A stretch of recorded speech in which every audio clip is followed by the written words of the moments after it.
So we've seen today from Hildegard Naughton, the Minister for Education, that they're planning to cut loads of S&As now, get rid of them out of schools, etc. So it's a huge cuts we're talking about.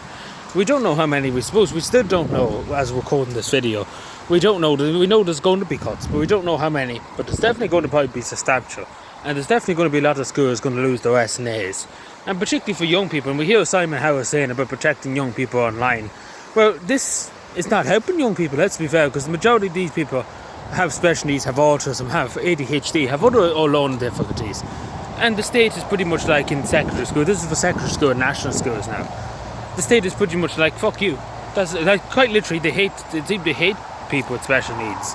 And particularly Irish, they hate Irish people, they despise Irish people. But no, it's particularly very, because obviously, as you know, I am dyslexic and stuff. And I've talked about it before, my experience in school. And obviously going to go to college soon, that's going to be nice, because there'll be literally no resources given whatsoever to help you, let's be fair.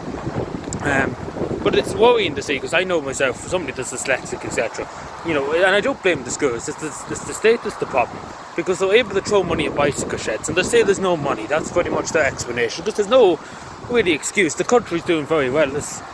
We literally have so much money, we don't know what to do with it. Basically, and that's to be generally honest, we have so much money, they just don't know what to do with it. And there's no excuse, because let's be fair, what they could cut straight away, what they could do instead of cutting people's special needs, etc.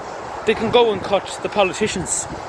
That's what they could do. They could take a big pay cut, and they wouldn't have to do this. So they can cut their allowances or expenses, or they can cut the NGO budget. Like the NGO budget for people that go around fortune sickening and talking shit all the time. Majority of them NGOs, they do nothing but talk shit, etc.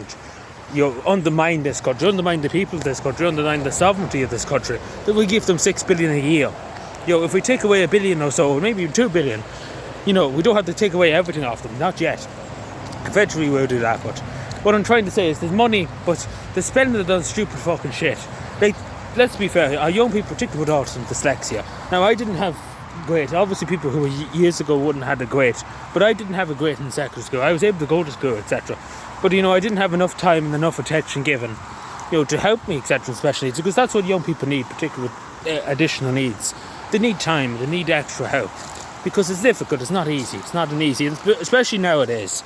It's just not easy. It's simply not easy to get jobs, to get it moving in life. Years ago, people were willing to take risks, and jobs were easy to come by, etc. And things made sense. Nowadays, things are just awkward, and it's just total insanity.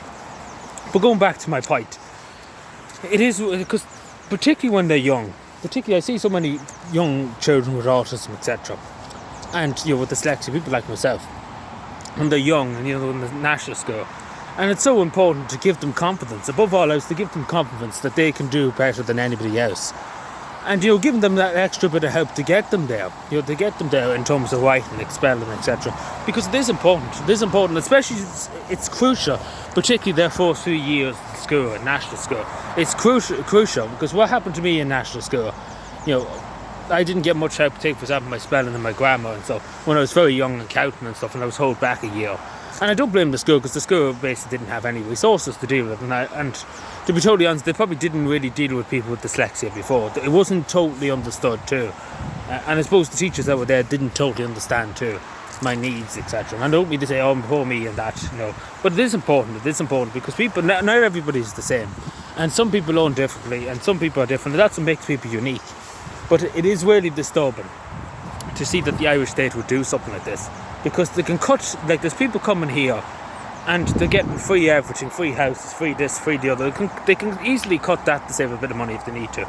Because we're bringing in people, we don't even know who they are, first of all. And then we're giving politicians huge sums of money in pensions. We're overpaying civil servants thousands of euros. We're spending money on bicycle lanes. We're spending money on bicycle sheds. We're spending money on a security hut. We're spending money on the National Children's Hospital that's costing billions. And you sit here and tell me that there's no money for S&As, for literally something that is crucial. And they are crucial, particularly because, again, people, it's not even just dyslexia, ADHD and stuff like that. It's people with additional needs, children with additional needs, that are on crutches, that, have other illnesses, other stuff like that need the extra bit of help in terms of getting around the school, etc. And it's important for them. It's important for them because they should be able to go to school. They should be able to participate in school, make friends and stuff. it's critical in life, and it's critical particularly for young people to make connections, make friends, feel like they're getting somewhere in life. But the state, Hildegard Naughton seems like she wants to take that away. And it's the fact that it'd be different if I was able to sit here and say there is no money. There is plenty of money, they just don't want to use it for young people. They don't want to use it for young Irish people. And that's the simple fact. They simply don't. It's simple as that. Because if this was to do with, we're going to cut the money for refugees, you would hear the media uproaring about this. You would hear 24/7, non-stop. But you don't hear anything like this. There should be literally uproars in the street over this, because it is crucial.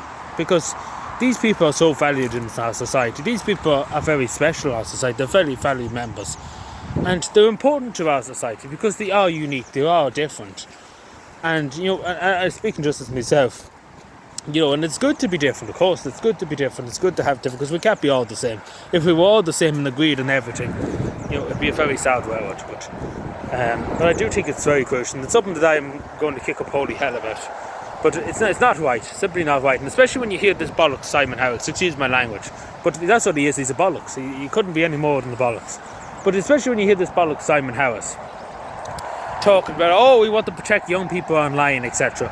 They're not really protecting young people at this point, because let's be fair, these people with autism, with dyslexia, other ADHD, other stuff like that, they're going to go into the world without the basic knowledge in life in terms of reading and writing, doing the exams, doing grammar, etc. And it's easy, it can be done. It's not like it's impossible to do. It simply can be done. But the state refuses to do it. Like, again, you take the politicians, if there was a hole in the budget that they needed to fill, the politicians should be all saying together, we'll take a 2,000 or 3,000, if it takes 10,000 pay cut, we'll take it. That's what leadership is all about. But not one of them are willing to say that. Like, you think they would say, yeah, we would take it out of our own salary to cover it. Oh, you think the senator, even if we took it all out of all the politicians that are down in Shannon and the councillors, you would have enough money then. But it's simply not even suggested. That's what I'm saying. And it's not even suggested. It's absolutely ridiculous.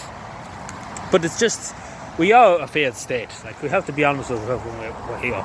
We are a failed state in a lot of cases. And we're failing our young people. We are failing them. Like, we have to be honest with ourselves here. Because we are. Particularly people that are, need the extra bit of help. And it's okay not to feel okay. And it's okay to say to people, look, I'm not able to learn as much as the next person, but still giving them, and I think the most important thing is giving young people, particularly with dyslexia, and just like confidence in themselves. So I know from my experience, I've talked about this millions of times, but it's important to believe in yourself, and it's important to give them that confidence to continue and stuff, because it does feel hopeless in a lot of cases. But I hopefully they do enforce this. I hope they do, because it's evil. It's not necessary, because the country is doing well. It's not like there's a lack of money, because if they needed to cut back, they can cut back and high up civil servants, etc. And take away the money from RTE, etc. It would be more worthwhile giving it to people with special needs, etc. than giving it to RTE above all else. But I know. But let me know what you think. Subscribe for more, and bye.